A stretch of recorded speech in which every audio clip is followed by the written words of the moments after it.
ሰላም አለይኩም ወራህመቱላሂ ወበረካቱ ሐናን ማህሙድ እባላለሁ የባቡል ኸይር የበጎ አድራጎት ድርጅት መስራችና ዳይሬክተር ነኝ ዛሬ እንግዲህ ለአንድ ጉዳይ ነው የመጣሁት የ1 ሚሊዮን ፕሮጀክት ባለፈው አናውንስ ተደርጎ ነበር ፕሮግራሙ ላይ ተገኝቻለሁ ዛሬ እንግዲህ በ20 ብር ብቻ ምን ይሰራል በሚለው ፕሮጀክት እኔና ቤተሰቦቼ እንድንሳተፍ መስራቾቹን ጋብዣለሁ እኔ አባል ሆኛለሁ ይሄ የ1 ሚሊዮን ፕሮጀክት በ20 ብር ብቻ የሚለው እኔ ትልቅ ስራ ይሰራል ብዬ አምኜበታለሁና የባቡል ኸይር ቤተሰቦች እዚህ ፕሮግራም ላይ ብትሳተፉ ታሪክ እንሰራለን ብዬ ነው ማስበው እንደምታውቁት ኸይር ፈላጊ የበጎ አድራጎት ድርጅት ባቡል ኸይር ላይ ትልቅ አሻራ አላቸው የመጀመሪያ ባቡል ኸይርን ለህዝብ ያካስተዋወቁት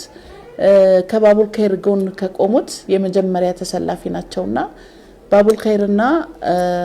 የኸይር ፈላጊ የበጎ አድራጎት ድርጅት ተመጋጋቢ ነው የ1 ሚሊዮን ፕሮጀክት ባቡል ኸይርንም ስለሚመለከት ሁላችሁም እንድትረባረቡ ነው ጥሪን ማስተላልፈው እኔና ቤተሰቦቼ አባል ሆነናል እናንተም ሆኑ አመሰግናለሁ ጀዛኩሙላሁ ኸይር